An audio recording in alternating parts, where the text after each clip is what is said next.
Well, if you found me, you have found Open Door. And it's threatening to become springtime here in southeastern Tennessee. So, what that means is it's time for the Hawaiian shirts to come out. So, welcome. And I feel like I want to say welcome back. I feel like it's been a while since I've recorded. I've been busy with the relaunch of my book on resilient tools for getting up when life knocks you down. That's going to be a new release here in the next couple weeks through Amazon Publishing, and it will also be out at Barnes and Noble nationwide. These are all new developments, and I'll say more about this perhaps in another week or so. But today is the first of two parts on the topic of healing. So I'm calling this an introduction to healing. I knew that I would be addressing this topic when I first started dreaming about a podcast. I want to alert my audience, whether you are viewing or listening, to a particular resource that I have, and the title of that book is Streams of Healing. I think that there's probably going to be a graphic that you're going to see up on the screen, but this is a book that was written about a year ago, maybe 2 years now. I was invited to do an evaluation or an endorsement for this book. And if I had one book that was an introduction to all types of healing, this would be it. So if you're looking to get started, or if you're looking for a book that would give you an overview, a sense of history, but also the praxis part of healing, this would be the book to have. I want to make a couple comments by way of introduction. Anybody who would be addressing this topic of healing could be doing it in a variety of ways. And what I'm wanting to do is just have an introduction this first session, and then the week following, and actually we release about every 2 weeks, there'll be a follow-up interview with a practitioner, Dr. Vicki Waters. But my own experience, my own background with healing goes back to the early 1980s. I was a pastor in a church. It was a medium-sized church in the San Francisco Bay Area. And on our staff, we had a staff psychologist. And he offered counseling practice to members of the church, but also to the community. But we also started offering a whole line of classes in the area of what was then called discipleship counseling. But it was healing in every sense of the word. Several of us went down to Southern California a number of times to get training under John Wimber and the Vineyard movement.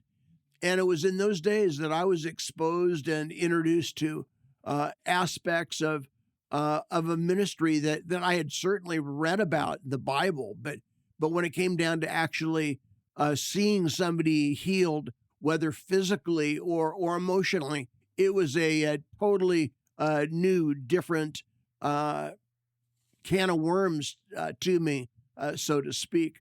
So that's kind of an extended ramp up, if you will, to this, an introduction. But so since the 1980s, this has really been a significant piece of my ministry. And I can't imagine not being with people and connecting with people and having them share things with me, only to have God show up and turn the lights on, so to speak. So let me begin this way. When I think about healing, and specifically when I think about deep heart healing, physical healing is another topic, and I've had experience in that area also. But when I think about deep heart healing, or some people call it the healing of memories, I land on the word identity. Identity. People that are struggling in their thought life, that ultimately does translate into behavior, that the concept of identity regularly comes to the table. And when you hear that word identity, identity answers the who am I question. Intimacy answers the who are we question. Uh, what's a challenge here is that many people, females in particular, try to answer the who am I question through the who are we question. That is to say, through relationship. Men don't do that. Men have another whole spin on how they answer the who am I question, but that's another podcast for another time. But I was with a therapist friend of mine recently, and I was sharing with him rather informally over a cup of coffee at a local, brew place that, I'm coming up on a year since I left the university, and I feel like my feet have not landed yet. And he said, well, when did you leave the university? I said, well, it'll be a year in May. He said, Bill, you were there for 22 years, and you were a pastor for 18 years before that. He said, you need to cut yourself some slack and be patient. It's going to take at least a year before you have some sense of order in your life. And I said, I'm just trying to figure out who I am, Kirk. And I said, I have been a pastor, I've been a professor, I've been a counselor, and now, in these most recent months, I'm an author. So my life has not just been neatly cut out into one package, but several things. And he challenged me. He said, Bill, the bottom line is that whether you're a pastor or a professor or a counselor or as an author, that's not who you are. It's what you do, but it's not who you are. And I said, well, how do you answer the question, who am I?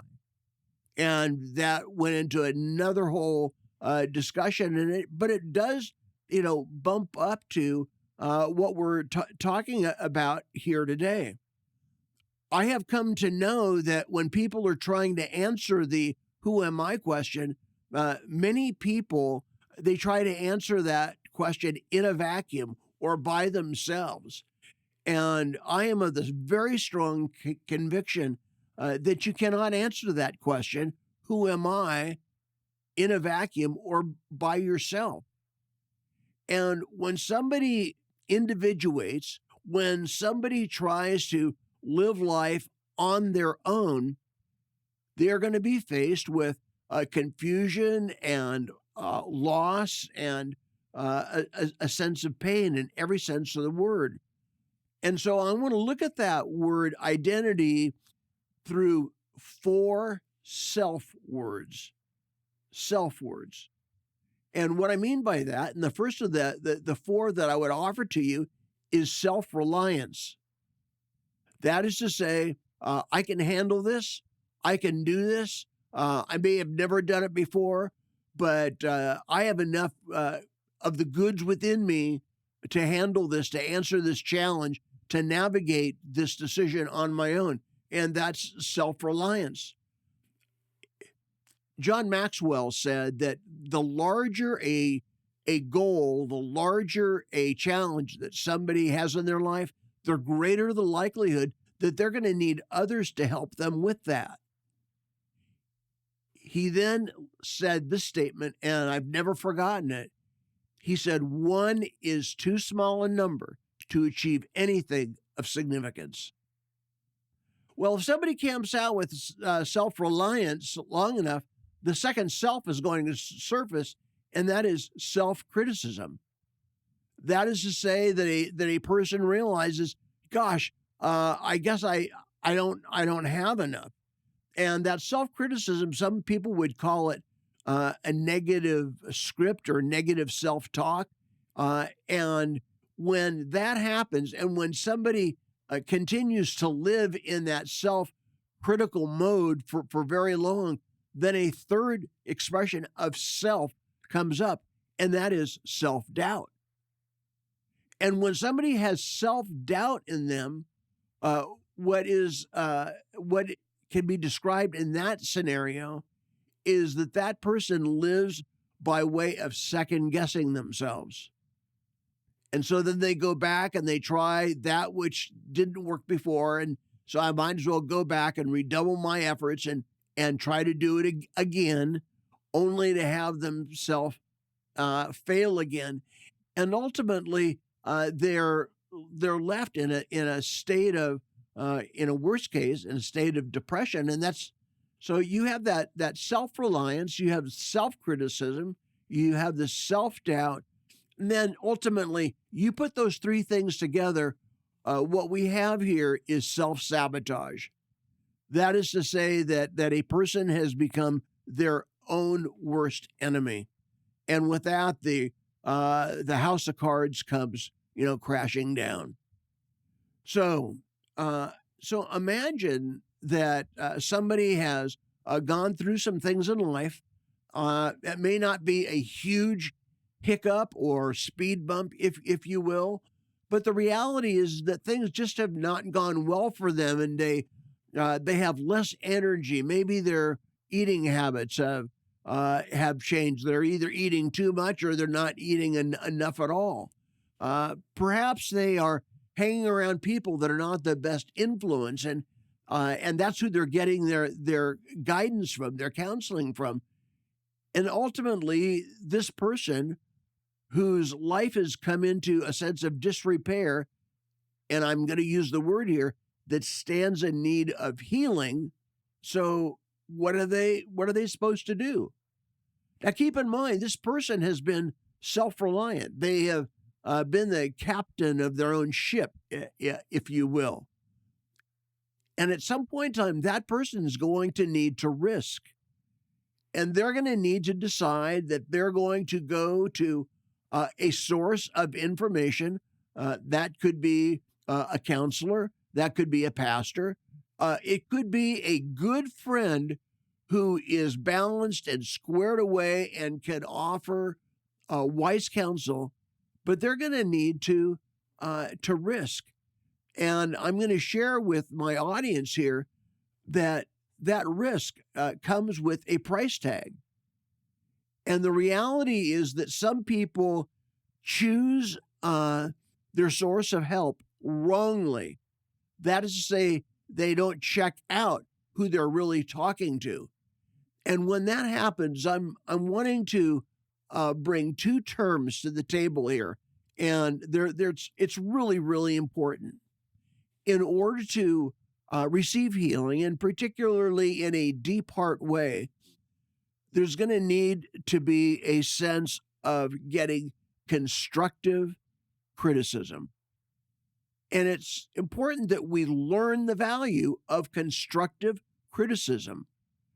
Constructive criticism is factual. It's objective.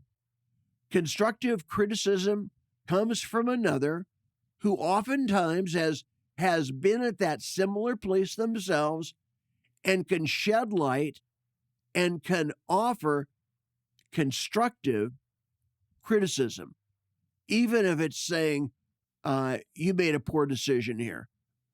And let me tell you why. That's constructive criticism.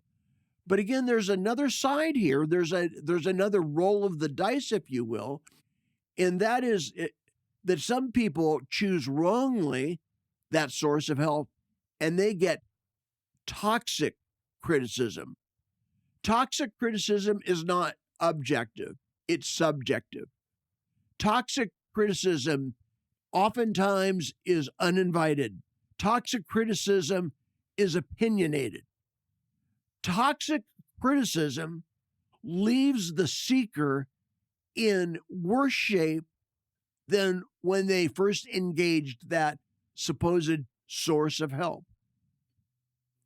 But again, I'm going to come back to the beginning point of receiving healing, deep heart healing. You can't deal with these things on your own. You're going to have to seek the help of another. And in the podcast, the episode immediately following this one, there will be some very practical guidance given on how to do that and what's involved in getting a person healed. And I don't want to get into that podcast today, but I do want to say that uh, we know that we are made in the image of God. We know that Paul writes in Ephesians 2 that we are God's workmanship. That word workmanship is literally the Greek word poema, which means poetry. And I absolutely love that. But in order for us to be able to hear that poetry, to recognize that our life is of value, is going to involve some imagination on your part. To be able to realize and recognize that God has a plan for our life that we haven't, fully unearthed or considered. And so when we run into that toxic critic, that person that is really no help to us at all, I heard this line not long ago. It's a real gem. It's worth writing down. It's, if you want to use the phrase, this is tweetable, and that is to say, the toxic critic. And here's a one-liner: your behavior speaks so loud that I can hardly hear a word you're saying. Your behavior speaks so loud, I can hardly hear a word you're saying. When I have counseled with people whose lives are filled with toxicity, there's a real reason for that. And I have come to realize that toxicity usually comes from a deep heart wound, and oftentimes a childhood wound. We'll hear more about that in our next episode. But the toxic critic has unresolved issues in their life, and because of that, they disperse those onto the lives of others. And whether you are viewing a video today on YouTube or one of the other platforms, or whether you are out on an afternoon walk. I was talking with somebody the other day, and they're saying that they listen to Open Door as they're on their morning walks. And I went, well, that's a cool idea. But whether you are viewing or listening, I'm wanting to provide a resource, a powerful resource, a testimony. It's about 3 minutes in length, of a woman who is talking about the effects of unresolved issues in her father's life and how they experienced healing. Check out this brief testimony. I want to tell the story about my beautiful dad who's given me permission to share this story. He says to me, Lael, something happened to me when I was a kid that's pretty much shaped my whole life. And I was like, okay, tell me the story. And so my dad tells the story about one day he was about 5 years of age, and he said, I was being a bit cheeky, I was being a bit naughty, I was just, acting out. And my granny finally hit that point, and she marched him into his bedroom and she made him pack his bag. And then she took him out the front of his house and made him stand out the front of his house. And she said to him, the people from the naughty boys' home are coming to pick you up. And she left him out the front of his house. So there is my 5-year-old dad crying, watching these cars go by, wondering which car is coming to pick him up to take him away. Jeez. Right? And he said to me, in that moment, I then decided I have to be a good boy in order to survive. I have to keep everyone happy and I have to be good. And so then, as a 75-year-old man, he's saying to me, and you know what that's done my whole life? It means that I've been a really nice guy, but people have taken advantage of me. I haven't stood up for my boundaries. I haven't really followed what I've really wanted to do and live my career, because it's been all about I need to keep everyone happy. And he said, because that little 5-year-old me often turned up in my life, even as a grown man.